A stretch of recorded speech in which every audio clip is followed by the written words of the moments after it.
People, welcome to Junkyard Theory. This is our second collaboration with the TSML page. Thanks to all the admins and thanks to everyone who's joining. And tonight we have one of our homeboys on the show, someone I've known for quite a few years. He's been on my radar since 5 years, 6 years back. We connected 5 years ago. He's Lankan-born, LA bred. He's a music composer. He also composes music for film and television. He has his own record label called Smooth Black. The one and only RUWANGA SAMATH. RUWANGA, hi born, man. Hey, Bon. What's up, man? How you doing? Pretty good, bro. How's it going? Good, man. Good. What's the time over there right now? It's pretty late, right? It is. It's 9/11. 9/11. It's pretty early for us. It's amazing. Good to see you, man. Likewise, brother. I like the So, nice back, by the way. and I see the two Lankan flags on Oh, either yeah. side of you. Two of them, both of them, you know? Cheerleading Lanka from all the way out there. That's amazing. Like everything you've done since you moved out there, it's just it's crazy, man. And it's not every day that you hear someone from Sri Lanka composes music for movies in Hollywood. I've heard this story, but the audience hasn't. So I want you to talk a little bit about how you got to this point. What's the origin story, man? Sure. Yeah, born and raised in Sri Lanka. I went to St. Peter's. Shout out to St. Peter's. Moved here when I was about 13, about to turn 14. Dude, I was always into music. That's all that was like my passion. Even in Sri Lanka, I used to go to get the Sunday Times and all the newspapers because they had like the US, UK charts. So all I was into was music growing up. And yeah, when I was 17, 18, I went to college for like a couple of weeks. Then I quickly realized this is not for me. Especially, I was in I had to cut up a frog, which I refused to do, So I went to the guy, like, yeah, I can't do this. And he's like, no, you have to. This is how you're gonna do it. I'm like, this is not even what I want to do. I want to make music. So thankfully, I told this to my parents, and I thought, being from Sri Lanka, like we have to go to college, we have to have education. I thought it's gonna be a battle, but it was the easiest conversation. They're like, oh, you want to do music? Great, do music. I'm like, okay. And my dad, shout out to my dad, man. He went and brought me like a Pro Tools system, put me on it, and that's all I've done ever since. I've never had a job. I've never had anything. I've never done anything else but music since I was 17, all the way up to now. And yeah, so at first, I was working with neighborhood rappers to really anybody I could get a hold of. Then couple of lucky breaks, couple of like crazy circumstances. I ended up in like Dr. Dre's camp for a little bit, doing some things like almost from like a distance intern type of vibes. Then I was able to leverage that into like a Beyonce remix. And from that, I was able to kind of like crack open and get myself in the door. I got really good at leveraging one thing to another. And this dude I met, he kept saying, dude, you should look into like TV and film. And I was young and I didn't really understand what he was, I was just like, what's this TV and film? What are you talking about? He's like, dude, then, if you get into like movies, you could work until you're like 40, 50, 60, 70. Like some of these composers, like really old, they still have work. And, like it didn't resonate with me at that time because I was probably like 20, 21. I'm like, I don't care about these 70, 60, 70-year-old composers right now. I want to be like a master producer. And, but he kept placing my music in smaller things like VH1, MTV, these little TV shows here and there. Then, along with as I got better and as my skill set got better, and we started doing a little bit bigger things, like all of a sudden it was like TLC, History Channel, Bio, then eventually like Showtime, HBO. And eventually one day I did the entire Fast and Furious 5, and that kind of changed everything for me.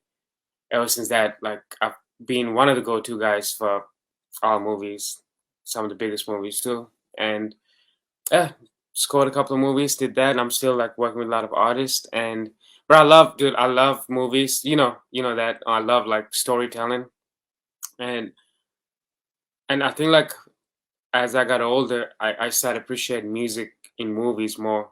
How to complement the story, how to accent certain things, how to like bring up tension to release tension, and almost like I'm like a director slash creator's like best friend. Like musically, I'm always trying to like accent whatever they're trying to say. So to learn the craft of it, it was just a pleasure. And now I really love just movies, storytelling, creating movies, everything about like movies and storytelling is I'm addicted to it. Talk to me a bit about your mom, because that's where the music comes Mhm. from, right? So Mhm. your mom used to play over here in Sri Lanka, and I'm pretty sure that was probably your main influence. Yeah, growing up too, I was in studios. She played a lot in like hotels. This is also before the war kind of ramped up. When it was still under control, you could have like parties and things like that. So we used to always go to like after school. I remember like kindergarten or like very young age. I used to just straight jump on like a tour bus and I would do all my homework on the bus. I would fall asleep. You would stop by somewhere, have like a kotu, have a tea. Like I really grew up with like a band. And at that time, my dad was in Abu Dhabi. Like most families in Sri Lanka do, the men go away to make money and make the life better. But my mom was having a blast. She was in a band, and I was grew up with these dudes in the band. And they used to like. I remember all the crazy things. We used to just dance, and I used to come home at like 4 or 5 in the morning as like a I don't know, like 6, 7 year old. I'm knocked out. The next morning, I do it again. So I grew up in that environment, and also like studios when my mom did like a record over there. Um, I was able to go to like studios and see how they used to cut records. Really talented Sri Lankan musicians, and my uncle, who was in Dynamite, to a lot of bands even now. Um, I was really good friends with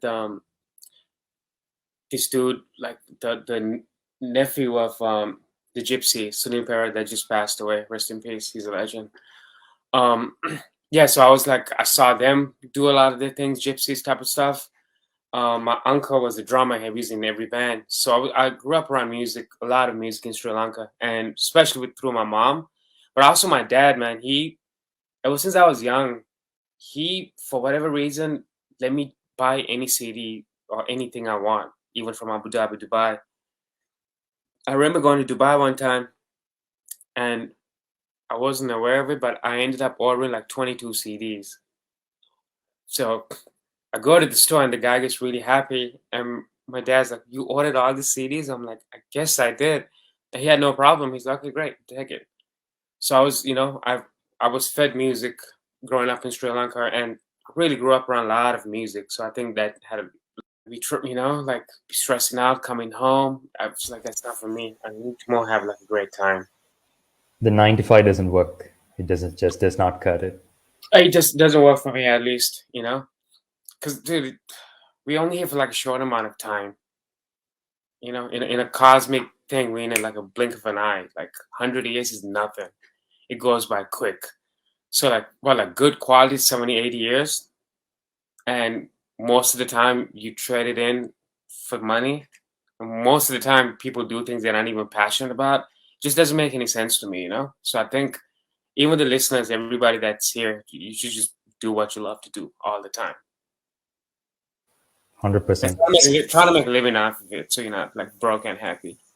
I think that goes without saying, definitely. Right. Yeah. But that single line you said, you've talked to me about this too. You've never had a bad day. No. It's something you've said in interviews over there in the States as well. One, I Mhm. remember you were pretty stoned, but that's a story for another time. But talk to me a little bit about this. You told me, like, and you tell other people too. You never had a bad day, and tell me that the story behind that, because I remember it being like really powerful.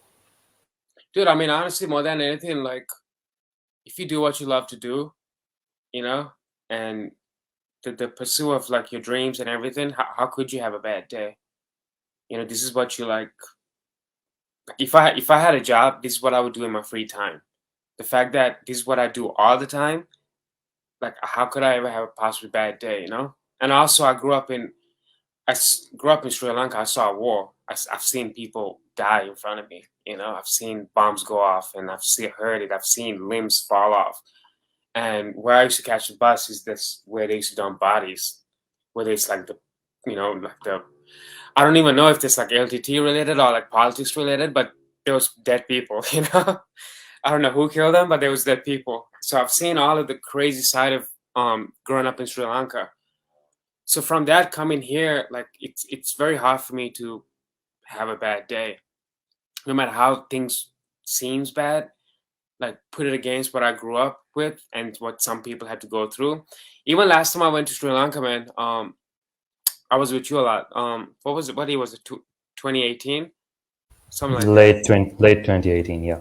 Yeah, 2018. Like when I went to Jaffna, like hearing some of those stories, what they went through, you know, like how could you ever have a bad day when we're like this?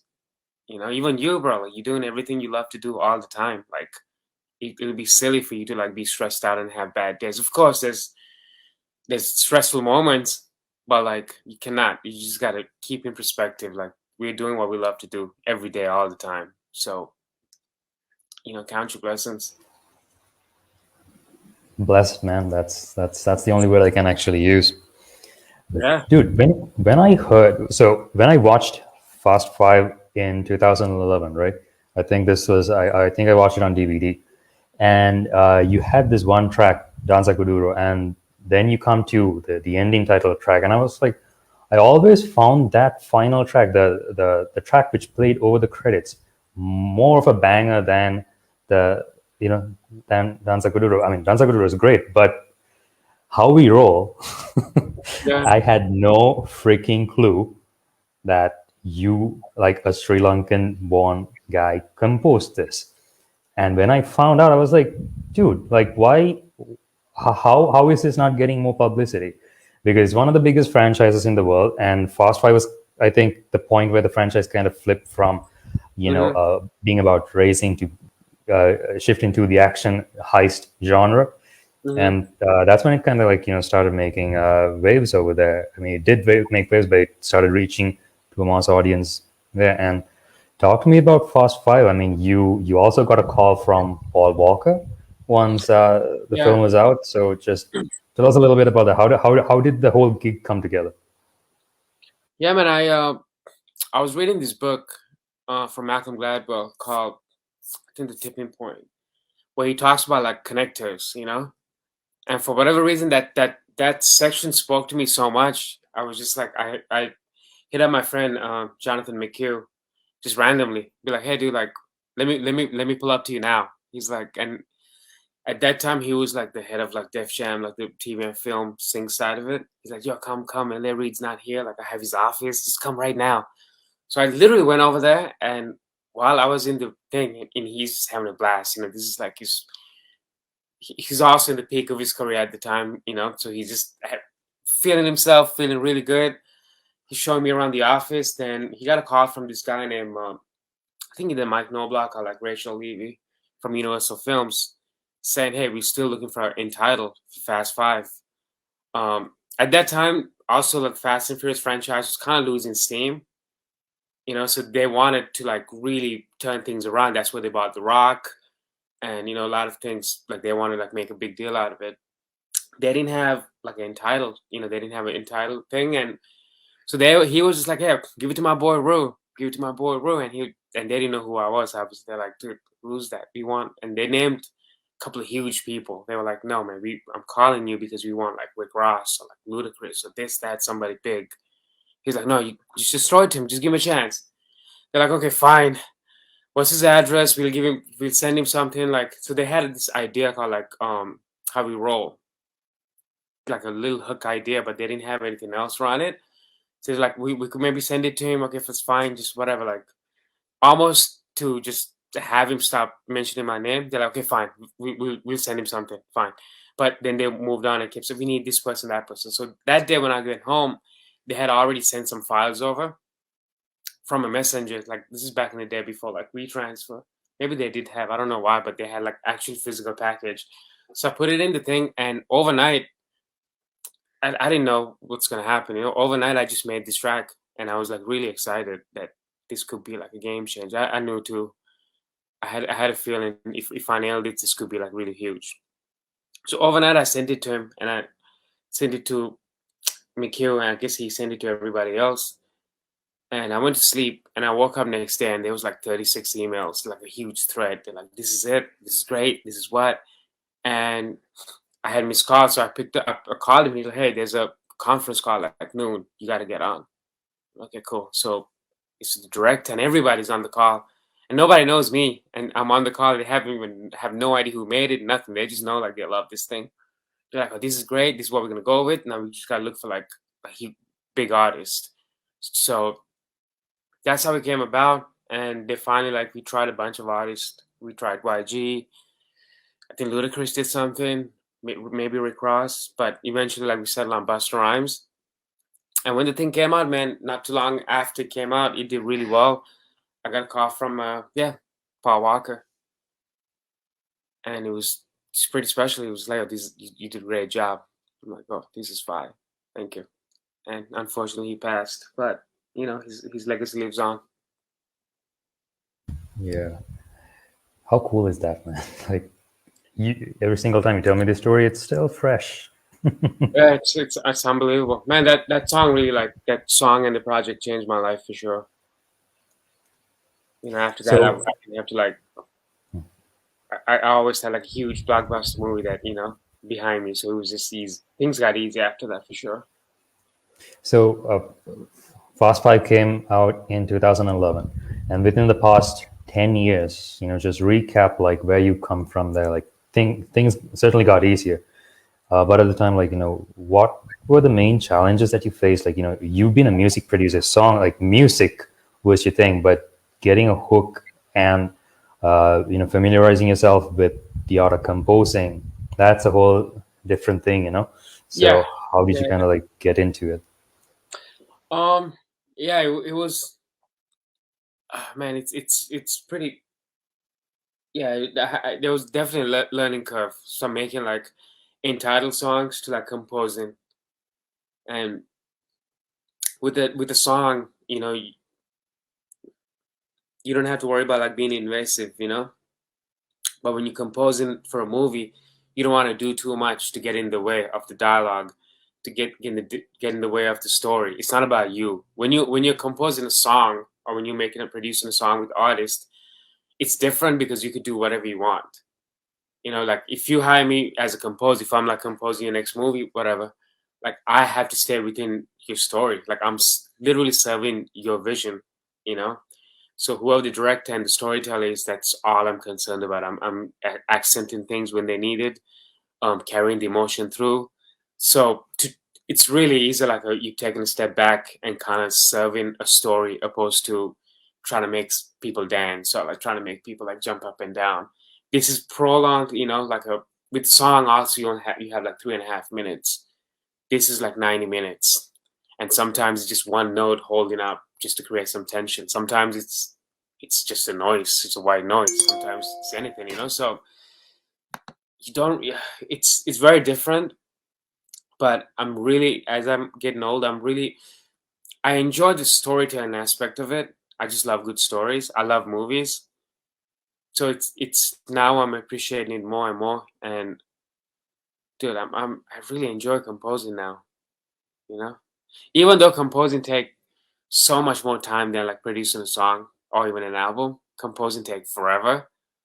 Um, but there's an art to it, and also like with composing too, like the communication you have with your director and the editor is very important. I think that's where like either you make it or you break it. Like if you don't gel with the director, or if you don't know how to communicate with the editor, you could get yourself in trouble, because eventually director needs to like be pleased with the thing.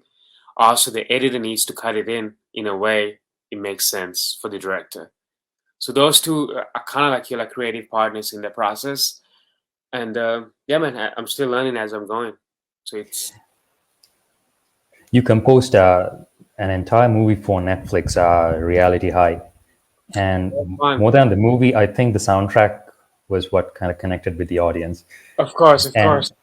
and I really like the direction. I mean, like you said, you try to stay within the constraints and like of the director and try to serve the story. But at the same time, you suggested, like, you spoke about communication. You suggested something to the director about like the type of music that the characters in the movie that they would listen to, like, and Yeah, that was more realistic. So talk to me a little bit about that. yeah. So what I like to do now is like getting in a movie in the script stage, so I could kind of talk to the director and like understand the vision. And in this particular case, it was Fernando, and one of my closest friends now. He's the homie.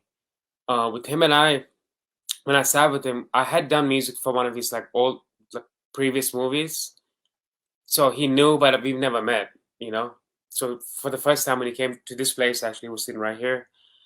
We spoke about, hey, like the story and everything, and he thought he wanted like he's an EDM guy. He loves like you go to Ibiza. He loves like house music and things like that.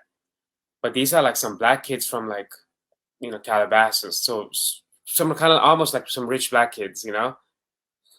And he's like, yeah, we need to have this, that. I'm like, dude, honestly, man, I don't think they're gonna listen to this kind of music. He's like, really? Yeah. So also, what I did was I reached out to a couple of kids that age group and had them send me like playlist. So I'm like, I have about like 10 kids. A couple of them actually went to the exact high school that the story takes place in. They sent me their playlist. So why don't you listen to this? And you're not gonna find any house music. You might find one or two. It's for the most part you're hearing Drake's to Travis Scott's, regular like rap, hip hop, urban music. And he's like, oh, really? Okay, okay. It took him a while to get around to it, but then finally he was just like, dude, you're right. They don't listen to it. I'm like, yeah. So with him, with not just him, with all directors, I asked them, dude, either one or two ways we could do this. Either I could like really get into the script, I could serve the script and the story, or I could just do what you asked me to do, you know? And every single time they're gonna be like, no, serve the story. Like I'm like, yeah, exactly. I wanna tell the story, help you tell the story, not like what you think is. So there are times I may disagree with you, but obviously you're the director. Like you have the final say, but I will put up a fight, and if I like really believe in something, I will like, I will try to move the needle. He's like, that's fine. And yeah, so we had a great time. At some point, he trusted me so much, and he let me do whatever I want. So that was such a that was a great time in my life too, because it was just him and I got along so well. We would go to the editing room, and I would have songs. We would slap it around, put it in this thing, put it in that one. We would score it, and we just had a great time. We were there for like I'll get there around like 11, 12, sometimes even earlier, and we'll come home around like 8, 9 at night, and we'll spend all day just like working on this thing. And other times I would come here like compose music and take it back to him with the editor. It was really good, and I edit myself, so it's easy for me to take scenes and like slap the music to it, so I could do it exactly how it is, and I could show it to the editor, so they could properly do it in the whole system. Yeah, so I had a great time with the entire thing, and so what ended up happening is I ended up doing 30 songs for the movie. So the entire movie was like a huge soundtrack. And even though there was composing elements to it as well, but that movie had like so much energy and a bounce to it because it was a teenage movie. It's like a high school movie. So you kind of needed to be like bouncy and like have fun, just all the things they went through. And I thought we did a good job, especially on the soundtrack side. And shout out to Fernando. That was one of those movies that you remember it, the soundtrack more than the story, I guess. Right, because And it's a yeah, typical story, but it's the soundtrack. We were able to do like a lot more things to it. exactly, exactly. And I think you were composing this by the time we met up. This was in 2017. Yeah, yeah. Yeah, So that's how you I, kind of like reached out. Yeah, that's the time that you came for like one day, right? Then you had One day, yes.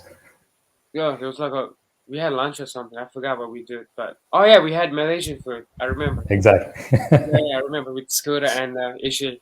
Ishi, yeah. Yeah. Then you had to go Yeah. back to Dosi or something. I remember that day. Yeah. And that was like cool. I mean, we connected kind of like by chance. And like you told me that you'd seen a trailer or something that I think I boosted it for LA. I don't know why I boosted it, but Yeah, dude, I saw this thing. yeah. I don't know how I found it. I was at my parents' house. I remember that, like usually when I go to my mom's house, like within the first couple of hours, I'm really full, so I'm like sleepy. You know, so that's what happened. I go there with all the energy, then I'm just wanting to take a nap because I ate so much food. So I remember like going to take a nap, and for whatever reason, like I don't really go on Facebook that much. Decided to go on Facebook. I was scrolling and I saw this trailer. I think it was the fighting one. The what is it called? Eidetic, yeah. That one. Yeah, so like I just saw this fighting scene. I'm like, oh, this is crazy. Like I've never like this is wild. And I'm a huge I love like all fighting movies. You know, anytime there's a fighting scene, like I'm a sucker for it, you know? Like this is well done. And I think I reached out to you, right? Say like, hey dude, like this is great. Then I think you said, oh actually I'm gonna be in LA next whatever. I'm like, oh dude, we gotta link up. And that's how it happened. Yeah.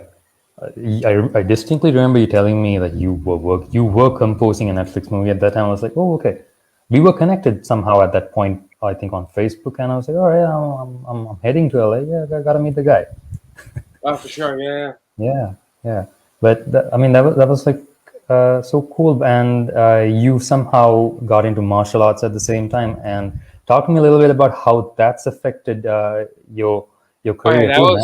that was crazy. So that was the first time I met you. Then I think you came back about a year later.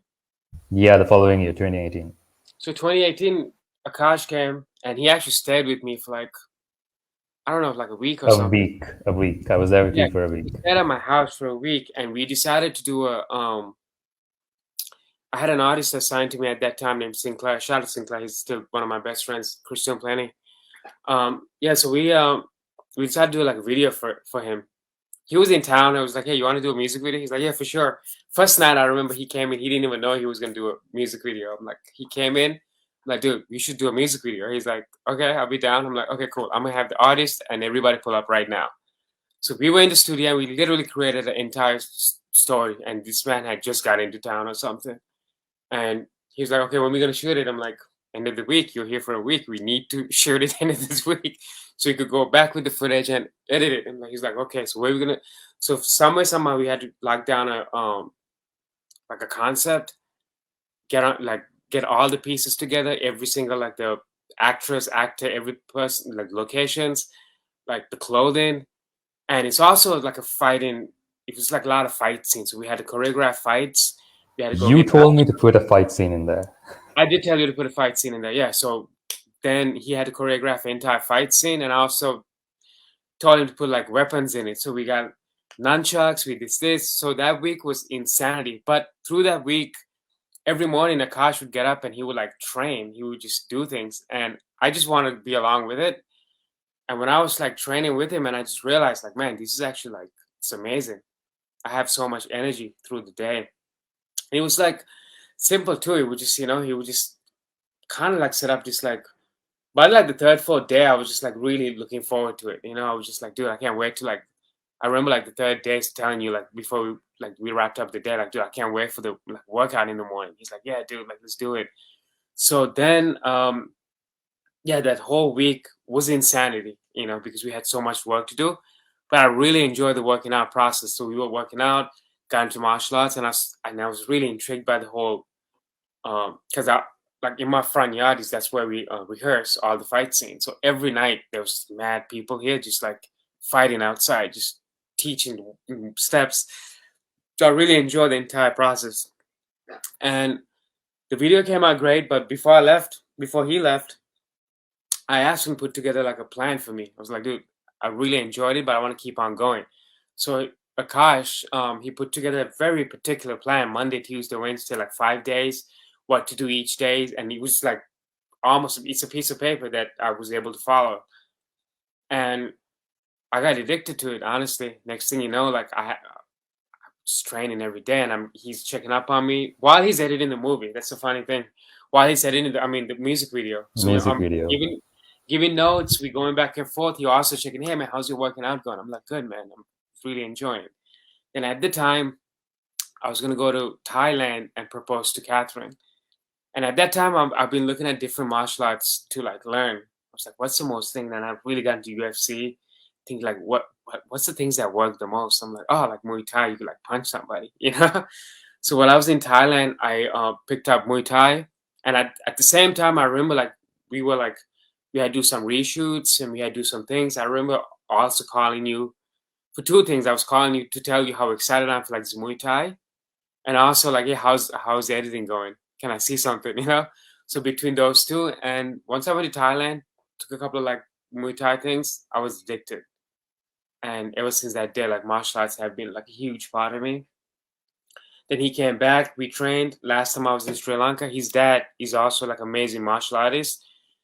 We were training. I stayed with you for a few days, and we were training so much. Every morning we were just like sweating. We were training, and he was showing me how to kick, how to punch, how to do this, how to do that, and yeah, man. So martial arts have changed my life, and you kind of led me to that, which is great. You were so into it at one point that the people you were working with in the music industry over there, they were really concerned whether you're going to break a bone or two. Yeah, I know. Even like recently, they were just like, "Dude, you need to like slow down." But you know, like it's if you like go to like martial art gyms, you know, it's not like people throwing punches at each other. It's pretty organized, and it's organized chaos, you know. So, but how good it is. But one thing about that is that it just keeps you humble, because when you know when you meet people that's smaller than you and everything that could just kill you if they wanted to. There's a part of, there's a humble gene that's get activated that, you know, like when I go anywhere, I would never mess with anybody because you have no idea. Like I've seen people that's just little people, even especially in Thailand. Dude, when I went to Thailand, I saw this Thai dude. He was just like 5'5". I'm like, oh, I probably could destroy this dude. This guy almost made me cry. How tough they are, you know. So it makes you humble. I feel like everybody should practice martial arts. If you have a kid, a daughter, a son, you should enroll them into like a martial arts, any kind of style, because that will serve them for the rest of their lives, you know? And I think it goes so far as to show, like, it builds the discipline in you, which eventually gets transferred into your work as well. Absolutely, man, you know? Which is something that I've noticed in you. Like, even before you got into martial arts, you would wake up, come down to your desk, send out cold emails every single morning. And then when you started working out, I noticed it like more, like you had more energy while you were, Hmm. getting into your morning routine. So that is how effective it can be, I guess. Yeah, I feel like with what we do, we need to maintain some sort of like a balance, right? Because it's easy for us to work. This is our passion, so it's easy for us to work nonstop. I'm sure the same with you, Akash. Like it's probably easy for you to just not sleep, forget to eat. You're just working on a script, working on a project. Same here, you know. So we probably need more discipline than most people because we tend to be workaholics. Like we don't like I don't party. I don't think you party. We don't like go out, drink, smoke. We don't do it on it. We literally sit here and work. That's all we do. So to have some sort of a practice that keeps you in balance, you know, that gives you more energy. Because if you slouch in a chair all day long, you know, eventually you're gonna get out of shape. Eventually, you know, your spine's gonna get bad, and you know, a lot of things gonna happen. But like, just to go out there, stretch, get like a break of sweat, bounce around, and just to also know there's the outside world, you know, rather than the world that we exist in, is super healthy. So it's also like I think it goes to show that balance is important, especially with what we do. Always. Dude, so talk to me, like, what's next? You run your own record label at the same time. You bring up people like Tyler Sellers. You had Mhm. Christian some time back, and you've been nurturing artists on the side with the record label Smooth Black. and you also juggle film composing. So talk to me, what's next in line? What are you working on right now? So my focus honestly is I want to have a couple of hits, like massive hits, and I want to really establish a couple of things. I want to establish myself as a like a hit making producer, music producer, like songs on the radio and things like that. Another thing I want to do is I want to. Akash and I've been talking about it a lot too lately. I'm really getting into producing movies, putting things together, things like that. So between those two, like I want to produce movies, um, have hits, and break artists. I think those three. I don't know if I could do anything else outside of that, just because of time constraint. Of course, like also like compose movies. I probably enjoy producing movies more than composing movies because I am more attached to the storytelling aspect of it. Um, Sometimes musically it helps, but for the most of the time, I feel like, especially very talented directors, storytellers, you just gotta help them in any way you can. You know, whether it's like connecting with the right finances to the right locations, right everything. So that takes more of a producer role, or even if it's connecting you like somebody like you to somebody in Hollywood that could open gates, open doors that you may not be able to do being from Sri Lanka that they may already be in. So things like that I'm more interested in. I really want to like put on amazing filmmakers and storytellers, and that's a passion of mine too. So yeah, between making hits, breaking artists, and producing movies. What about producing movies? What sort of, how do you decide that whether you connect with the story or not? Like, how does that work for you? So you read the screenplay, or you hear a pitch. Like, we've been pitching ideas back and forth Right. for quite a while, and you told me, all right, this works, this one doesn't. What clicks with you, like, and how do you decide on that? It's very. I feel like there's no science to it. Like it's like when you hear a great song, right? Sometimes it connects with you. Like if you were to tell me a pitch, because you have like shown me a lot of things, even if I didn't connect with it, it doesn't mean it's a bad one. It's nothing like that. It's just that it just didn't speak to my soul. You know. Also, maybe it didn't speak to my soul at that time. Maybe in that time period, I was in a different place. Who knows? That happens with music all the time. I would listen to a song, I would dismiss it just to hear it in like a different setting, different background. I'm like, oh, I get the song now. The song's dope. That's happened to me so many like rap songs where I'm just completely dismissive of it. Then I could be in like skating ring. The song comes out, how I see everybody react to it. I'm like, oh, I understand. So same thing with like films. But I think like as far as producing side goes, I have to connect with the creator first.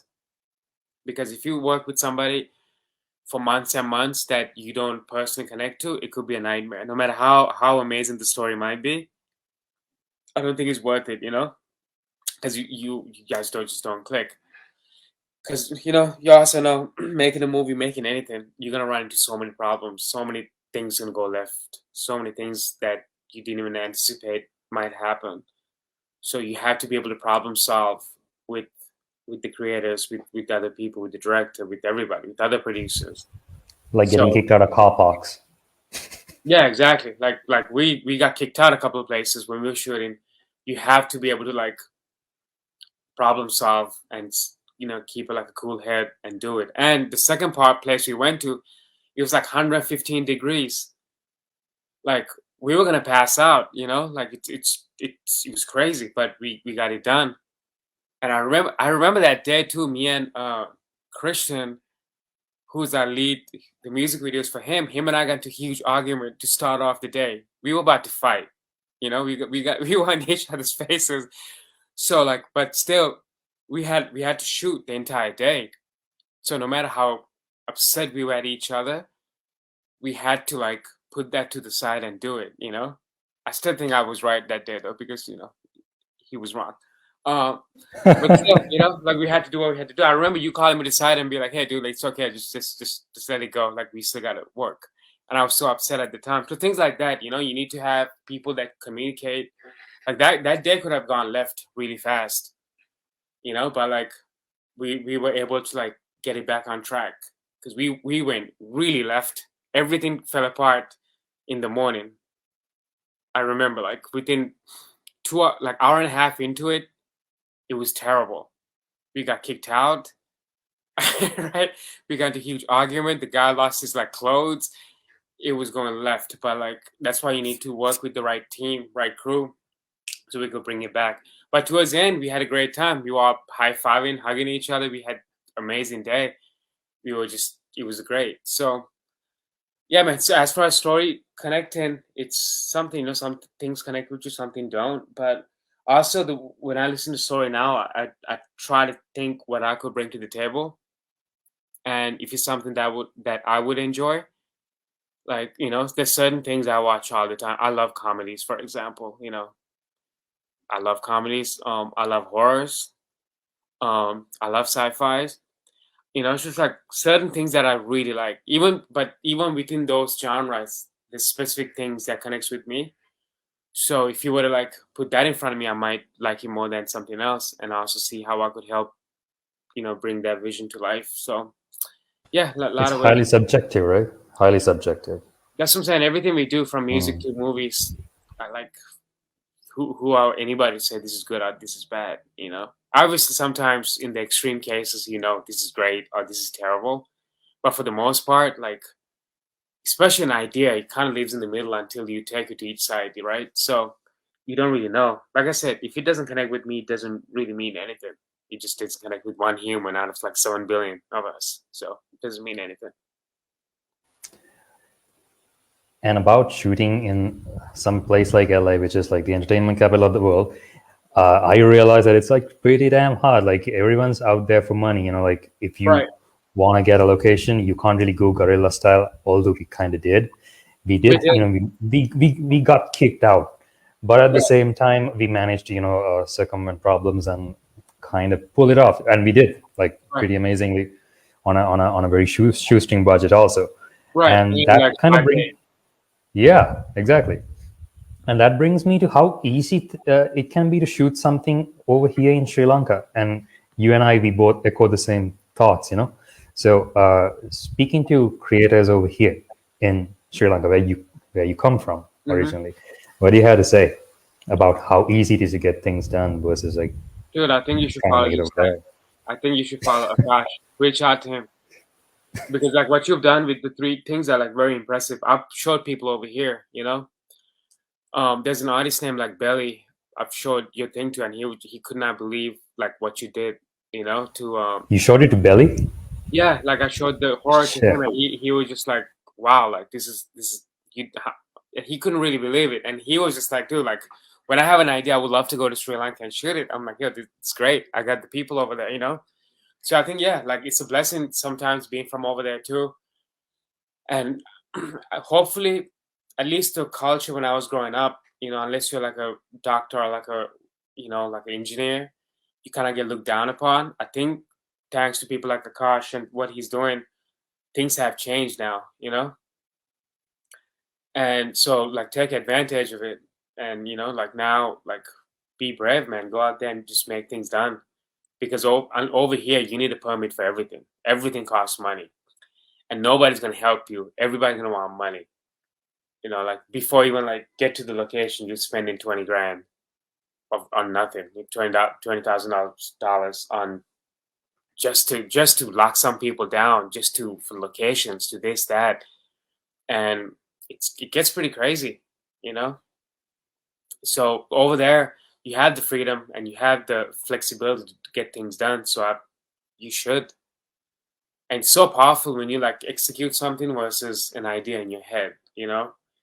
When you could just press play and somebody could see something, opposed to just making me imagine, it's night and day. So I think like take advantage of it if you're in Sri Lanka, and reach out to Akash and other people like that. And hopefully, I'm really hoping to Sri Lanka has become more collaborative in that way, because I know there was a time, at least in the music, there was a time where just like we're controlling this over here, not you, this, too much politics. I think the sooner as you could open it all up and like start collaborating and really start like working with each other and not put people down, it'll be better overall for the country, for the creatives, and also for the next generation. I know you're in your 20s, but soon you'll be like in your 30s, 40s, 50s, 60s, and there'll be like another 20-year-old. And I think it's your job, it's our job to make it easy for them. Talk to me a bit about that, because this is exactly what you've been doing with your record label as well. You're nurturing people who are younger than you. You always told me this, like you want to work with people who are younger than you, bring them up, and even if they supersede you, like they go way above you, that doesn't really, cause you to like. It doesn't really cause you to get jealous or anything as such. And that's something that I think a lot of Sri Lankans are struggling with. If you see someone going up the ladder, they try to pull you down by the leg, and that's a very bad gene that we've had to deal with throughout the past 2 millennia. So you were talking about changing that up, so just talk a little bit about that too, bro. Yeah, of course. Yeah, I think it's especially like smaller. I've noticed this from like smaller countries like Sri Lanka where the resources are limited. People tend to do that more because they don't think there's enough to go around, so they try to hold on to whatever they have. So it's natural. I could understand. I don't like it, but I could understand. People be like, oh, there's only X amount available. So like I want to hold it to myself. But I think now I don't think that state of mind or that way of looking at the world is healthy or helpful. And I think we should always help each other. Like, honestly, if you become if you become the biggest director, it's only gonna help me. You know what I mean? I'm always gonna have a job. I could always come to you. So like, it's more advantageous for me to help you become a huge director. Like, so like, I always also think, man, we also always have to help make the life easy for the people that's up and coming. And that's how humanity's built upon, right? Like, that's what we're doing. Our life is easier than like our ancestors. That's something we must do in order for like humans in general to survive. We gotta make the world better for the next generation, next generation, next generation, so we could, eventually like evolve into something like greater. Hopefully one day we'll be, who knows what we'll be doing, right? So that's the thing, man. We always gotta help, especially the younger people that's coming up. You gotta inspire them. You gotta show them it's possible, and help however we can. That's why like anybody could reach out to me anytime. I'm always down to help. And even over here, like I love working with like the younger people, and they're creative too. Like they're creative minds, and I think they're more creative. I think they're more open minded. They're less. I don't know. I feel like even the younger generation now, it's a little bit more evolved than the people that I came up with. I feel like they're happy to see you succeed, opposed to just like getting jealous. Even if they were to get jealous, they wouldn't act on it and do something out of pocket. They would like handle it and suppress it and know that, oh, this is a silly thing I'm feeling. So I think it's very important. That's why I love what you do, man. This whole platform, like giving away knowledge for free, and just like help as much people as we possibly can. It's only going to help you in the end. Always. We have a question here if we kind of like wrap things up. So what's your next project? Any clue? Yeah, I got a couple of singles coming out.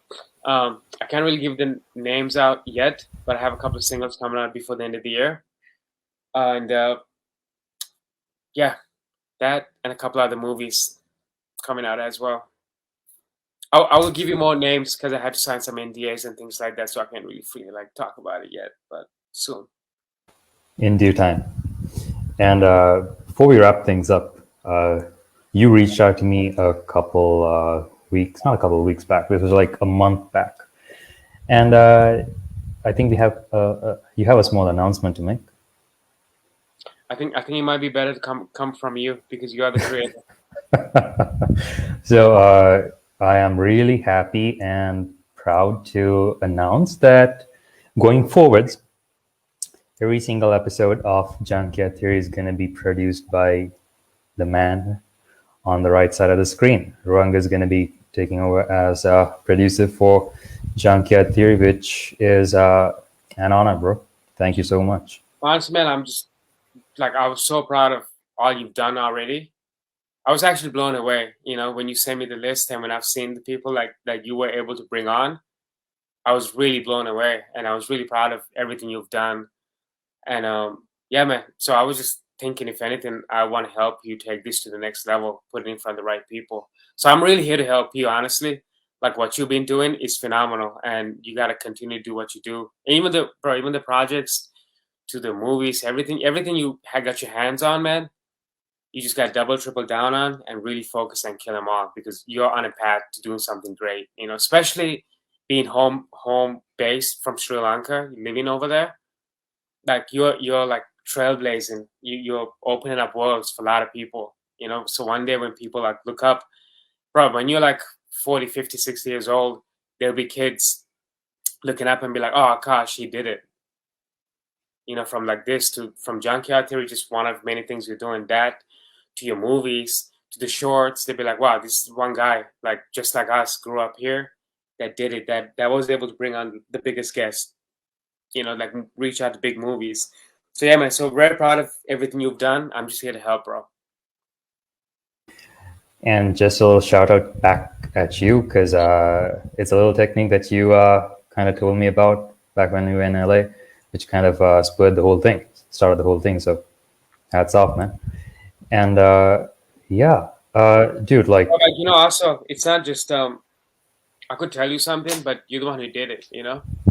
That's true. Telling something is easy. But I think you know what, it's about who you spend time with, because Right. something I've noticed is like a single trip to LA, like a week over there, talking to you guys, like being around y'all, like it gives me some sort of energy for the entire year, which is Right. why I come back like at least once or twice a year, Right. just so that it's kind of like a recharging thingy, Right. So yeah, and Come back it goes to anytime. show. Yeah. I said come back anytime when Oh you're yeah, set, yeah, obviously. 100%, 100%. I the past 1.5 years, like it's been too long.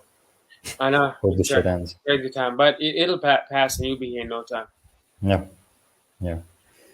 But yeah, man, been waiting to get you on the show for quite a while, and finally, yeah, stars aligned, and you were here. So thank you so much for everything, and I mean, we're gonna be working together moving forward. So Yeah, it's a pleasure to be with you, bro. Good luck with everything. Shout out to all the people that's watching. And dude, any question, hit this man up. Hit up Akash. He'll give you all the answers. Or you can well, reach out to me anytime you want. Anybody. yeah. So keep waving the flag over there in the West Yep. for us, man. Like seriously proud of you, and thank you so much again. And thanks to everyone who tuned in. Thanks to Roshit and the guys at TSML. Second time we're collaborating, so we'll be bringing more guests on board in the future. And Ru, thank you so much. Thank you And till guys. then, this is Junkyard Theory, folks.